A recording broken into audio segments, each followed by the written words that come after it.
Hello everyone, আমি সাকিব আল হাসান। আশা করি সবাই ভালো ও নিরাপদ। বাংলাদেশ ক্রিকেটে আবারও আলোচনা তুঙ্গে।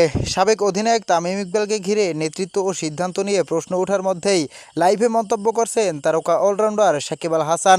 লাইভে সাকিব আল হাসান বলেন, বর্তমান সময়ে ক্রিকেট বোর্ডের বিভিন্ন সিদ্ধান্ত ও নেতৃত্ব নিয়ে মানুষের মধ্যে সন্দেহ তৈরি হচ্ছে, যা পরিষ্কার করা প্রয়োজন।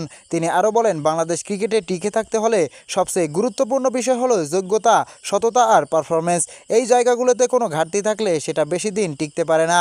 সাকিব ইঙ্গিত দেন, যেই দায়িত্বে থাকুক তাকে নিজের কাজের মাধ্যমে প্রমাণ দিতে হবে, না হলে সমর্থকদের আস্থা নষ্ট হয়ে যায়। তিনি জোর দিয়ে বলেন, সময়ই সবকিছু প্রমাণ করে দেয়, তাই কথার চেয়ে কাজই শেষ কথা। এই বক্তব্যের পর সামাজিক যোগাযোগ মাধ্যমে শুরু হয়েছে ব্যাপক আলোচনা। অনেকে এটিকে শক্ত ও বাস্তবধর্মী মন্তব্য হিসেবে দেখছেন, আবার কেউ মনে করছেন এ ধরনের বিষয়ে আরও স্পষ্ট বক্তব্য দরকার। বিশ্লেষকদের মতে বাংলাদেশ ক্রিকেটে এখন সবচেয়ে বড় চ্যালেঞ্জ হলো স্বচ্ছতা, জবাবদিহিতা এবং সঠিক নেতৃত্ব নিশ্চিত করা। সব মিলিয়ে তামিম ইকবালকে ঘিরে চলমান বিতর্কে সাকিব আল হাসানের এই মন্তব্য নতুন করে উত্তেজনা তৈরি করেছে। প্রিয় দর্শক, তামিমকে নিয়ে সাকিবের এই মন্তব্যের পর আপনার কি মতামত? কমেন্ট করে জানিয়ে দিন আমাদের কমেন্ট বক্সে।